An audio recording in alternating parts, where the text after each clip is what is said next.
injuries, but they did not bend. The government had to bend to their will. And that is a lesson for every ruler of this country from now to forever. You have to listen to the will of the people.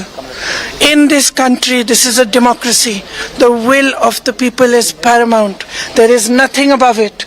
No human being, no single leader, no dictator, no force can stop the will of the Indian people. Today this has been proved by our students, by our young people. And they have stood there regardless everywhere, not just in Delhi, across India. They have not cared about any political party, anybody who is trying to make politics out of it, anything. They have not cared. They have stood for what they believed was right. They have fought for what they believed was right. And this is their victory. I give them my compliments. We in the Congress party have tried our best to support them in the strongest way possible. Rahul Gandhi ji has been talking about this issue of paper leaks and exams for a long time. For a long time. I think it's been over 2 or 3 years that he's been raising this issue. So I think that I want to compliment him as well, because he has raised this issue and he has got the rest of us in the party, the NSUI, the Youth Congress, to not only support the students but to create a movement all across the country for the rights of students, for the reform of our education system. So now, I think this is the beginning. But I am really happy. I got a little bit emotional when I heard this news, because many times in these last 10 or 12 years I have thought to myself, when are our young people going to wake up? Look what is being done to our country. RSS is filling the entire educational system. Every post, every vice chancellor, the ideology of our forefathers has been broken down. Force is being used against young people, against anybody who raises their voice and protest. So today I'm a very happy person, because the youth of our country has spoken and nobody can ever dare. Right, ఇవి ప్రియాంక గాంధీ మాట్లాడుతున్న మాటలు. So will continue again. ఒకసారి call తీసుకుందాం. ప్రసాద్ రెడ్డి గారు from Hyderabad. Prasad Reddy గారు,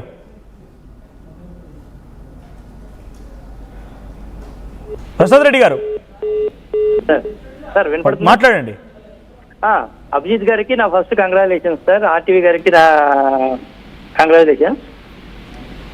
hello, చెప్పండి వినిపిస్తోంది. Gen Z next రాబోయే దినాలలో సార్ ఏ ఎమ్మెల్యే అయినా ఎవడైనా వీళ్ళు ఇచ్చే సంక్షేమ పథకాలు ఎవడు ఆశించట్లేదు సార్. ఎవడు చదువుకున్నాడు వాళ్ళకి ఉద్యోగం ఇస్తే ప్రతి ఇల్లు ప్రతి కుటుంబం బాగుపడుతుంది అనేది నా ఒపీనియన్. ఈ రాజకీయ నాయకుల వల్ల భ్రష్టు పట్టిపోయిన సమాజం మీద ఇప్పుడు తిరగబడుతుంది సార్ సమాజం. నాకు అర్థమైపోయింది ఇప్పుడు. నాకు కూడా ఎంతో బాధ ఉండేది, ఇలా ఎందుకు మనం చేయలేకపోయినామో ప్రతి ఒక్కరికి ఇప్పుడు రెట్టింపు అయిపోయింది కోపం. ఇప్పుడు ప్రతి ఒక్కరికి రాజకీయ నాయకులు అంటే అసహ్యం కలుగుతుంది మాకు కూడా. ఇప్పుడు వీళ్ళు ఏం చేస్తారు, ఇప్పుడు చేసేది, ఇప్పుడు జన్జీ వచ్చిన తర్వాత ఇది పెద్ద ఉద్యమం అయిపోతుంది సార్. ఇంతటితో ఆగదు. ఈ 3 డిమాండ్లు నెరవేరిపోయినాయి, ఇంతటితో క్లోజ్ అవ్వదు. ఇది ఇంకా 100 రెట్లు ఇంకా పైకి వెళ్తానే ఉంటుంది. ఈ గవర్నమెంట్ లో నేను కూడా బీజేపీ మంచి పార్టీ అనుకున్నాను నేను. వాళ్ళు చేసే అసలు చిన్న విషయాలు కూడా మనం పట్టించుకోవట్లేదు. కానీ ఒక పేపర్ లీక్ అయితే 20 మంది చనిపోయారంటే నాకు కూడా బాధ అనిపిస్తుంది సార్. ఎంత ఇంటలెక్చువల్ చనిపోయారు సార్. దాంట్లో కూడా ఆ 20 మంది కూడా టాప్ 10లో, టాప్ 20లోనో, టాప్ 100లో ఉండేవాళ్ళు, టాప్ 2000 లోపల ఉండేవాళ్ళు చనిపోయారు. ఆ 20 మంది కూడా చదువు రాని వాళ్ళు చనిపోతే మనకు బాధ లేదు. అంటే చనిపోవడం కరెక్ట్ కాదు, అసలు వాళ్ళే కదా మెయిన్. వాళ్ళు చాలా సీరియస్ గా తీసుకుంటారు వాళ్ళు. ఇప్పుడు ఆ 20 మందికి 20 కోట్లు ఇచ్చినా కూడా అసలు తీరని శోకం. 100 సంవత్సరాలు బతకాల్సిన వాళ్ళు 20K.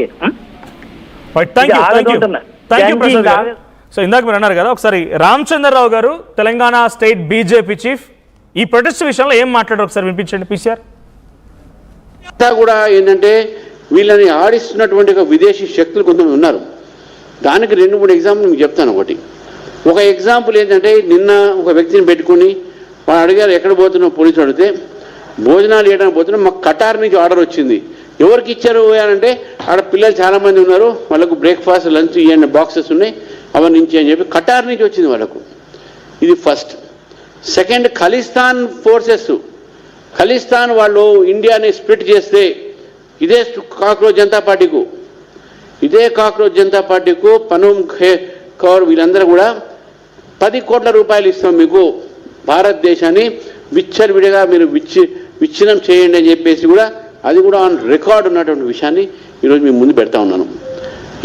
రాహుల్ గాంధీ తాతని నానమ్మని ఖలిస్తాన్ పేరు మీద చంపడం జరిగిందో ఆ ఖలిస్తాన్ వాళ్ళతోనే.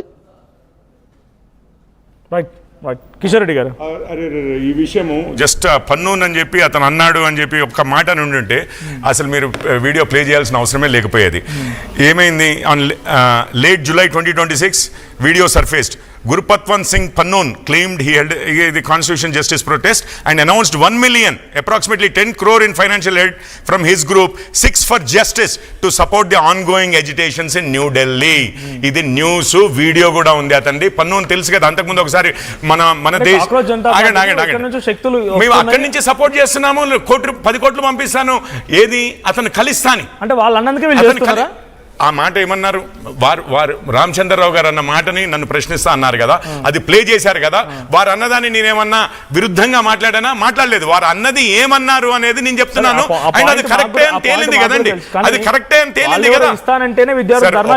నేను ఒక విషయం చెప్తున్నాను, విద్యార్థులు ధర్నా చేస్తున్నారు అని వీళ్ళందరూ చేసేదైతే మేము ఆగండి ఒక్క నిమిషం. ధర్నా వరకు ఎయిర్పోర్ట్ నుంచి ఆయన దిగుతూనే, మీకు తెలుసు జంతర్ మంతర్లో 1 వీక్ ముందు అప్లై చేసుకోవాలి. మేము దిగుతూనే డైరెక్ట్గా పర్మిషన్ ఇచ్చి 25 రోజులు 24 రోజులు 30 రోజులు వాళ్ళు అక్కడ చేసుకున్నప్పుడు కూడా మేము ఏ మాత్రం ఎటువంటి అడ్డంకులు కలిగించలేదు. వాంచుక్ గారు ఒక్క నిమిషం, వాంచుక్ గారు అక్కడనే కూర్చున్నారా 21 రోజా?